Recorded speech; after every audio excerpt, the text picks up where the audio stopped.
বিগত 18 মাস আমার উপর অর্পিত দায়িত্ব নিষ্ঠার সাথে পালন শেষে একটি নির্বাচিত সরকারের কাছে দায়িত্ব হস্তান্তরের প্রাক্কালে অন্তর্বর্তী সরকারের প্রধান উপদেষ্টা হিসেবে আজ আমি আপনাদের কাছ থেকে বিদায় নেবার জন্য উপস্থিত হয়েছি। মুখে মধুওয়ালা ইউনুসের ভেতরটা কত বিষাক্ত সেটা খাতা কলমে একটু বুঝিয়ে আসি চলুন। ডক্টর ইউনুস সম্পর্কে ভালোভাবে জানতে হলে গোড়া থেকে অনুসন্ধান শুরু করতে হবে।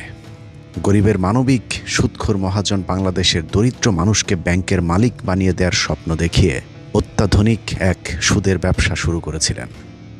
শুরুতে বিদেশি এনজিওগুলো ইউনুসের ব্যাংকে অর্থায়ন করে এক অভিনব শর্তে। গ্রামীণ ব্যাংকের লোন পেতে হলে একমাত্র নারীদেরকেই সেই লোনের জন্য আবেদন করতে হবে, এখানে পুরুষের কোনো জায়গা নেই। এনজিওগুলোর উদ্দেশ্য ছিল বাংলাদেশের নারীদেরকে রাস্তায় নামিয়ে আনার, ইউনুসের প্রয়োজন ছিল সহজ রাস্তায় পয়সা কামানো। মানবিক ব্যাংকের কথা বলা হলেও বাংলাদেশের বিদ্যমান যে কোনো ব্যাংকের চেয়ে কঠিন শর্ত জুড়ে দেওয়া হতো চুক্তিপত্রে। স্ত্রীদের নামে লোন নেওয়া হলেও সেই লোনের টাকা পরিশোধে ব্যর্থ হলে স্বামীর ঘরের টিনের চাল, গরু মহিষ, এমনকি জমির ফসল পর্যন্ত তুলে নিয়ে যাওয়া হতো। মহাজন ইউনুসের ঋণের চাপে পিষ্ট হয়ে সারা দেশে অন্তত 450 মানুষ আত্মহত্যা করে, যাদের সবাই নারীদের নামে এসব ঋণ দেয়া হলেও আত্মহত্যা করা এসব মানুষগুলো সকলেই পুরুষ। গ্রামীণ ব্যাংকের ঋণের টাকা শোধ করতে না পেরে গৃহবধূর আত্মহত্যার ঘটনা আজও মানুষের মুখে মুখে। সেই সাথে ব্যাংকের কর্মকর্তা কর্মচারীদের সাথে পরকীয়ায় জড়িয়ে সংসার ভেঙেছে অনেক অসহায় গরিব মানুষের। বিদেশিদের কুপরামর্শে ইউনুসের নিষ্ঠুর এই ব্যাংকের যাত্রা শুরু হয়েছিল 1983 সালে। তবে বিদেশিদের এই কুমতলব যেন প্রকাশ না পায় সে কারণে শুরুতে মাত্র 3 কোটি টাকা নিয়ে ইউনুস তার সুদের ব্যবসা শুরু করে। এর মধ্যে 1,80,00,000 টাকা ছিল সরকারের, বাকি 1,20,00,000 টাকা ছিল ঋণ গ্রহীতাদের। জনদরদি ইউনুসের ব্যক্তিগত কোনো টাকা ছাড়াই শুরু হয় কথিত গরিবের ব্যাংকের যাত্রা। এরপর দৃশ্যপটে আসে দাতা সংস্থাগুলো। তারপর থেকেই শুরু হয় ডক্টর ইউনুসের 2 নম্বরই।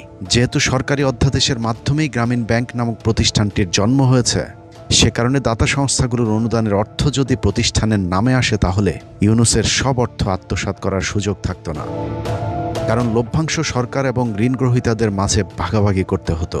কিন্তু ইউনুসের মূল টার্গেট ছিল ব্যাংকের লভ্যাংশ এবং দাতাদের ওই টাকা পুরোটা একাই আত্মসাৎ করা। যে কারণেই দাতাদের অনুদানের অর্থ দিয়ে প্রথমে সোশ্যাল ভেঞ্চার ক্যাপিটাল ফান্ড গঠন করে প্রতারক ইউনুস। এরপর 1994 সালে গ্রামীণ ফান্ড নামের একটি লিমিটেড কোম্পানি গঠন করা হয় এবং এই কোম্পানিতে আগের ফান্ডের 50 কোটি টাকা হস্তান্তর করা হয়। গ্রামীণ ব্যাংক সরকারি প্রতিষ্ঠান হলেও এর ব্যবস্থাপনা পরিচালক হিসেবে একাই সব সিদ্ধান্ত নিতেন ডক্টর ইউনুস। ইন্টারিম সরকারের মতো গ্রামীণ ফান্ডের পরিচালনা পর্ষদও গঠন করা হয়েছিল ইউনুসের আত্মীয় স্বজন এবং পরকীয়া প্রেমিকাদের নিয়ে। একের পর এক নতুন নতুন ফান্ড গঠন করে অর্থ হস্তান্তরের বিরুদ্ধে নিজের তৈরি পরিচালনা পর্ষদের কেউ কিছু না বললেও বিপত্তি বাধায় বিদেশি দাতা সংস্থাগুলো। যে কারণে পরের 2 বছর আর নতুন কোনো ফান্ড হস্তান্তর করতে পারেনি ইউনুস। 1996 সালের 25শে এপ্রিল দেশে যখন রাজনৈতিক অস্থিরতা চলছিল, সেই ফাঁকে ইউনুস আবারও গ্রামীণ ব্যাংকের বোর্ড সভায় গ্রামীণ ব্যাংকের সদস্য ও কর্মীদের কল্যাণের নামে কোম্পানি আইন 1994 এর আওতায় গ্রামীণ কল্যাণ নামে নতুন আরেকটি শাখা প্রতিষ্ঠানের অনুমোদন করিয়ে নেয়। শুনতে শ্রুতি মধুর হলেও গ্রামীণ কল্যাণ নামে যে প্রতিষ্ঠানটি প্রতিষ্ঠা করা হয়েছিল সেটিও ডক্টর ইউনুসের আরেকটি প্রতারণার ফাঁদ। শুরুতে যেভাবে গ্রামীণ ব্যাংক থেকে গ্রামীণ ফান্ডে 50 কোটি টাকা হস্তান্তর করা হয়েছিল, ঠিক একইভাবে গ্রামীণ ব্যাংকের সোশ্যাল অ্যাডভান্সমেন্ট ফান্ড থেকে গ্রামীণ কল্যাণে অবৈধভাবে 69 কোটি টাকা হস্তান্তর করা হয়। মেমোরেন্ডাম অফ আর্টিকেল অনুযায়ী গ্রামীণ কল্যাণের 9 সদস্যের পরিচালনা পর্ষদের 2 জন সদস্য গ্রামীণ ব্যাংকের মনোনীত প্রতিনিধি। এছাড়া গ্রামীণ কল্যাণের চেয়ারম্যানও হবেন গ্রামীণ ব্যাংকের মনোনীত একজন। ডক্টর ইউনুসও গ্রামীণ ব্যাংকের মনোনীত প্রতিনিধি হিসেবেই গ্রামীণ কল্যাণের চেয়ারম্যান হন। এ যেন এক শেয়ালের মুরগি ভাগাভাগির গল্প। ততদিনে দাতা সংস্থাগুলোর আসল উদ্দেশ্য পূরণ হতে শুরু করেছে। নারীরা এখন ঘর থেকে বেরিয়ে কিস্তি দেয়া নেয়ার নামে মন দেয়া নেয়াও শুরু করেছে, যে কারণে তাদের টাকা কোথা থেকে কোথায় হস্তান্তর হচ্ছে তা নিয়ে তাদের আর তেমন মাথা ব্যথা নেই। যে কারণে ডক্টর ইউনুস গ্রামীণ কল্যাণের একক মালিকানা উপভোগ করতে থাকেন। এই গ্রামীণ কল্যাণের মাধ্যমেই তিনি গড়ে তোলেন একের পর এক মোট 13টি প্রতিষ্ঠান। এদিকে গ্রামীণ ফান্ডের বিপরীতে গঠন করা হয় আরও 15টি প্রতিষ্ঠান, যেসব প্রতিষ্ঠান প্রতিষ্ঠার মূল উদ্দেশ্য ছিল গ্রামীণ ব্যাংকের টাকা হস্তান্তর করে গ্রামীণ ব্যাংকের টাকা নাম সর্বস্ব এসব প্রতিষ্ঠানে হস্তান্তর করা।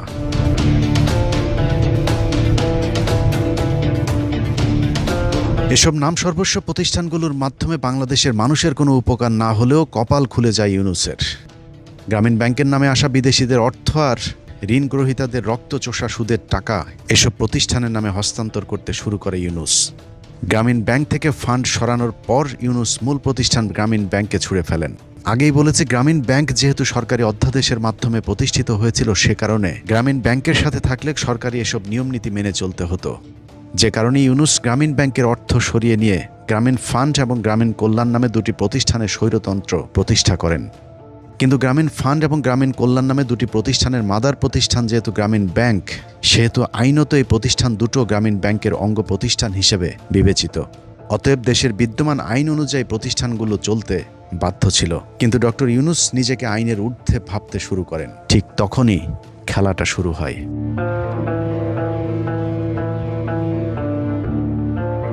বিদ্যমান আইনে গ্রামীণ ব্যাংকের অঙ্গ প্রতিষ্ঠান হবার কারণে গ্রামীণ ফান্ড এবং গ্রামীণ কল্যাণের পরিচালনা পর্ষদে গ্রামীণ ব্যাংকের প্রতিনিধি থাকা বাধ্যতামূলক। কিন্তু 2021 সাল থেকে এই প্রতিষ্ঠান দুটিতে গ্রামীণ ব্যাংকের প্রতিনিধি থাকতে দেয়নি ইউনূস।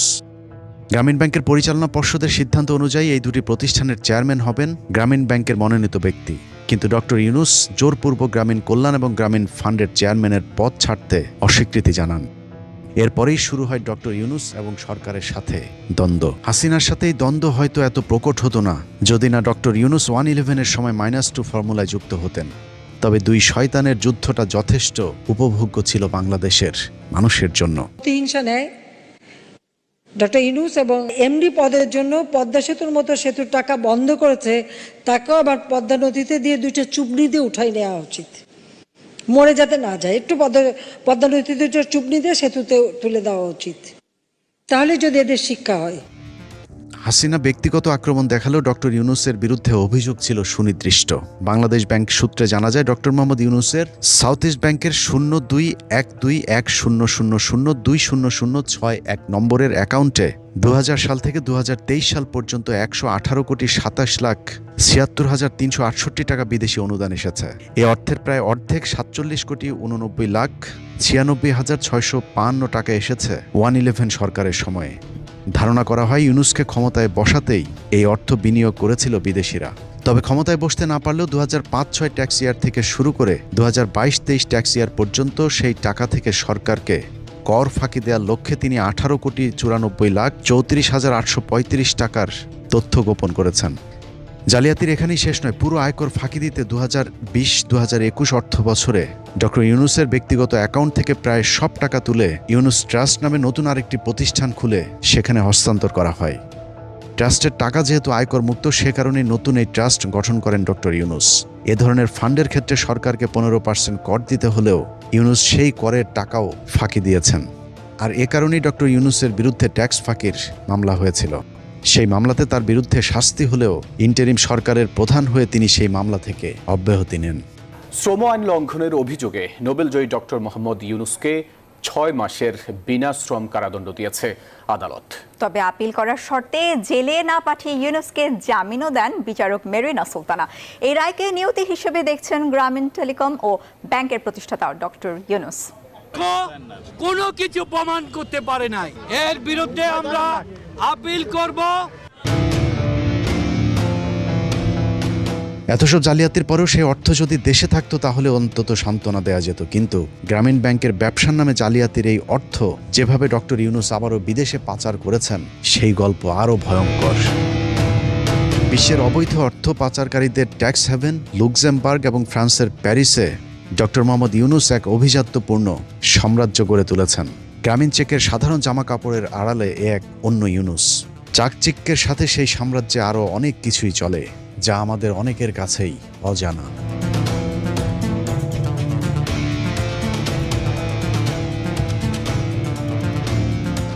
2008 সালে কর ফাঁকি দেওয়ার লক্ষ্যে বিতর্কিত লুক্সেমবার্গে নিবন্ধিত হয় গ্রামীণ ক্রেডিট এগ্রিকাল মাইক্রো ফাইন্যান্স ফাউন্ডেশন। এই ফাউন্ডেশনের প্রাথমিক মূলধন ছিল 5 কোটি ইউরো, বাংলাদেশি মুদ্রায় যার মূল্য 650 কোটি টাকার কাছাকাছি।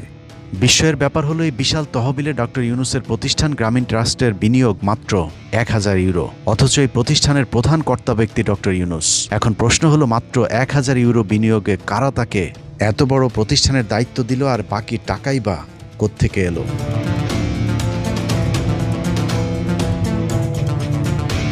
ফ্রান্সে 2018 সালে ইউনূস স্পোর্টস হাব নামক আরেকটি প্রতিষ্ঠান চালু করা হয়, যে প্রতিষ্ঠান বিশ্বের বিভিন্ন দেশের স্পোর্টসম্যানদের জন্য কাজ করে থাকেন। তবে উল্লেখ্য, কোনো বাংলাদেশি মানুষের জন্য এই প্রতিষ্ঠানের দরজা বন্ধ। খেলাধুলার নামে মূলত স্পোর্টস কনসাল্টিং ব্যবসা করছে এই প্রতিষ্ঠান। ইউনূস স্পোর্টস হাব কোনো দাতব্য বা অলাভজনক সংস্থা নয়, বরং ফ্রান্সের আইনে এটি একটি এসএস বা বাণিজ্যিক প্রতিষ্ঠান, যার 52% শেয়ারের মালিক দেখানো হয়েছে মিরপুরে অবস্থিত ইউনূস সেন্টারকে। তার মানে ইউনূস সেন্টার সেখানে বিনিয়োগ করেছে, কিন্তু বাংলাদেশের আইন অনুযায়ী দেশ থেকে বিদেশে পুঁজি বিনিয়োগ কঠোরভাবে নিয়ন্ত্রিত এবং একটি বাংলাদেশি অলাভজনক ট্রাস্ট ফ্রান্সের বাণিজ্যিক কোম্পানির মালিকানা হওয়া পুরোপুরি সাংঘর্ষিক। সেই বিতর্ক বাদ দিল, বিশাল অঙ্কের শেয়ার কেনার এই অর্থ কি বৈধ পথে বাংলাদেশ ব্যাংকের অনুমতি সাপেক্ষে ফ্রান্সে পাঠানো হয়েছে, নাকি হুন্ডির মাধ্যমে পাচার করা হয়েছে, তার আজ পর্যন্ত কোনো সদুত্তর দিতে পারেনি ডক্টর ইউনূস। প্যারিসের ড্যানন কমিউনিটিজ নামে আরেকটি প্রতিষ্ঠান রয়েছে ডক্টর ইউনূসের, যার মূলধন প্রায় 1 কোটি 60 লাখ ইউরো, বাংলাদেশি মুদ্রায় প্রায় 200 কোটি টাকা। ডক্টর ইউনূস এই প্রতিষ্ঠানের প্রশাসক বা অ্যাডমিনিস্ট্রেটর, কিন্তু বাংলাদেশে তার বিরুদ্ধে মামলার রায়ের খবর সারা পৃথিবীতে ছড়িয়ে পড়লে 2025 সালের 30 এপ্রিল কৌশলে তিনি এ পদ থেকে পদত্যাগ করেন। আমরা করি নাই, সেই দোষের উপরে শাস্তি পেলাম। তবে আপাতত নিজেকে নতুন ঝামেলা থেকে বাঁচাতে পারলেও এটা নিশ্চিত যে 200 কোটি টাকাও ইউনূসের বাংলাদেশ থেকে পাচার করা। এসব জানার পরেও নিজেকে প্রশ্ন করুন, ইউনূসের বিরুদ্ধে শ্রম আইন লঙ্ঘন, দুর্নীতি এবং অর্থ পাচারের যে মামলা হয়েছে তা কি সঠিক নাকি অযৌক্তিক? গরিব মানুষকে ব্যাংকের মালিক বানিয়ে দেওয়ার স্বপ্ন দেখিয়ে সেই 1983 সালে ইউনূস যাদের কাছ থেকে 1 কোটি 20 লাখ টাকা নিয়ে ব্যবসা শুরু করেছিলেন, তাদের কেউ ব্যাংকের মালিক হতে পারেনি। তবে ইউনূস এখন পৃথিবীর ব্যয়বহুল শহর প্যারিসের অভিজাত পাড়ায় রাজকীয় জীবনযাপন করছেন। এত সব জেনেও স্বৈরাচার হাসিনার পতনের পর ডক্টর ইউনূসকে বেছে নিয়েছিলাম। বিশ্বাস ছিল শেষ বয়সে ইউনূস হয়তো নিজের স্বার্থ না দেখে দেশের কথা চিন্তা করে সারা জীবন মানুষের মনে জায়গা করে নেবেন। কিন্তু নিয়তি এক নিষ্ঠুর খেলা খেলেছে বাংলাদেশের মানুষের ভাগ্য নিয়ে। এদেশে নিরীহ গরিব মানুষের রক্ত পানি করা টাকায় যেভাবে ফ্রান্সে নিজের সাম্রাজ্য করেছে, 5 তারিখের পর আবারও মানুষের রক্তের সাথে বেইমানি করেছে ডক্টর ইউনূস। পুরো 1.5 বছরে ইউনূস নিজের আখের গোছানো ছাড়া আর কোথাও কোনো পরিবর্তন আনেনি। আশপাশের লোকজনকে সব ধরনের অপকর্মের সুযোগ করে দিয়ে ইউনূস নিজের আখের গুছিয়ে নিয়েছেন। মাত্র 1.5 বছরের শাসনকালের ইউনূস যত অপকর্ম করেছে, বাংলাদেশে তো বটেই, পৃথিবীর ইতিহাসে কোনো শাসক এত অল্প সময়ে এত ক্ষমতার অপব্যবহার করার নজির নেই। নিজের প্রয়োজনে পুরো রাষ্ট্র কাঠামোকে ইউনূস গ্রামীণ ব্যাংকের মতো ব্যবহার করেছেন, অনুসন্ধানে যার একটা সংক্ষিপ্ত তালিকা সংগ্রহ করা হয়েছে। ক্ষমতায় বসে ইউনূস তার নামে থাকা সব মামলা থেকে নিজেকে উদ্ধার করেছেন। গ্রামীণ ব্যাংকের বিপরীতে খোলা প্রায় 3 ডজন প্রতিষ্ঠানে আর্থিক কেলেঙ্কারির অভিযোগে ইউনূসের বিরুদ্ধে মোট 174টি মামলা হয়েছিল। দুর্নীতি, অর্থ পাচার, শ্রম আইন লঙ্ঘন সহ একাধিক মামলায় অভিযুক্ত থাকা সত্ত্বেও ডক্টর ইউনূস ক্ষমতা নেয়ার পরপর সব মামলা খারিজ করে নিয়েছেন। 15 বছর ধরে নির্যাতিত অনেক মানুষ এখনও কারাগারে থাকলেও ম্যাজিকের মতো ডক্টর ইউনূসের মামলাগুলো সব ভ্যানিশ হয়ে যায়। গ্রামীণ ব্যাংকের পুরো নিয়ন্ত্রণ নিতে সরকারি মালিকানা 25% থেকে কমিয়ে 10% আনা হয়েছে। এতে রাষ্ট্র অর্থাৎ বাংলাদেশের মানুষ গ্রামীণ ব্যাংকের 15% লভ্যাংশ থেকে বঞ্চিত হয়েছে। সমাজ কল্যাণ মন্ত্রণালয়ের অধীনে সামাজিক নিরাপত্তা তহবিলের 700 কোটি টাকার ফান্ড নিয়ম বহির্ভূতভাবে ইউনূসের গ্রামীণ ট্রাস্টে হস্তান্তর করা হয়েছে। বিশাল অঙ্কের এই সরকারি অর্থ ট্রান্সফারে কোনো প্রকার টেন্ডার ছাড়াই কৌশলে এসএসএস পদ্ধতির আশ্রয় নেয় ডক্টর ইউনূস। ইউনূস সরকার প্রধানের চেয়ারে বসার পাশাপাশি নিজের ব্যবসাও সমান তালে চালিয়ে গিয়েছেন। বাংলাদেশের ইতিহাসে এটাই প্রথমবারের মতো সরকার প্রধান রাষ্ট্র পরিচালনা এবং ব্যবসা পরিচালনা একসাথে চালিয়ে গেছেন। সেই সাথে নতুন নতুন ব্যবসা প্রতিষ্ঠানের বন্দোবস্তও করে গিয়েছে, যা বাংলাদেশের আইন অনুযায়ী দণ্ডনীয় অপরাধ। ক্ষমতার অপব্যবহার করে ডক্টর ইউনূস গ্রামীণ টেলিকমের নামে ডিজিটাল ওয়ালেট অনুমোদন করিয়ে নিয়েছেন। এতে করে গ্রামীণ টেলিকম দেশের আর্থিক লেনদেন ব্যবস্থায় একচেটিয়া বাজার নিয়ন্ত্রণের সুযোগ পাবে। বিশ্ববিদ্যালয় প্রতিষ্ঠার শর্তাবলী না মেনে গ্রামীণ ইউনিভার্সিটির অনুমোদন করিয়েছেন ডক্টর ইউনূস। রাষ্ট্রযন্ত্র ব্যবহার করে ব্যক্তি ব্র্যান্ডিংয়ের জন্য প্রতিষ্ঠিত হয়েছে গ্রামীণ ইউনিভার্সিটি, যার মূল উদ্দেশ্য জাতি নয়, ইউনূসের একক ব্যবসা আর প্রচার।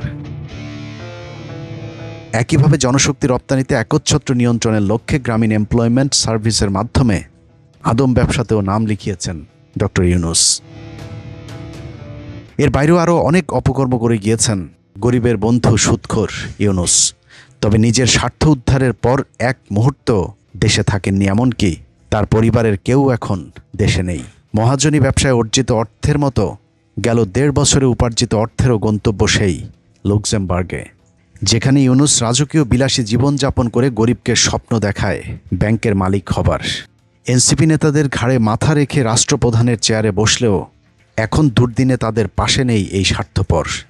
এমনকি ছাত্রনেতাদের আধ্যাত্মিক বাবা আসিফ নজরুলও লুটপাট শেষে গভীর ধ্যানে আছেন। ক্ষমতায় থাকাকালীন জাতিসংঘের অধিবেশনে যোগ দিতে নিউ ইয়র্কে এসে ইউনূস তার উপদেষ্টাদের নিয়ে নিউ ইয়র্কের জেএফকে এয়ারপোর্ট থেকে সেফ এক্সিট নিলেও আক্তার সহ কয়েকজনকে রেখে গিয়েছিলেন আওয়ামী লীগ সন্ত্রাসীদের হামলার মুখে। অথচ তিনি চাইলেই তাদের নিরাপত্তার ব্যবস্থা করতে পারতেন। তার সময়ই ঘটেছিল হাদি হত্যাকাণ্ড। যথারীতি তার বিচারেও তিনি কিছুই করেননি। ইউনূস কাজের কাজ না করলেও যথারীতি জানাজায় অংশ নিয়ে মায়া কান্নায় আরেকবার বাঙালির চোখ ভিজিয়েছিলেন।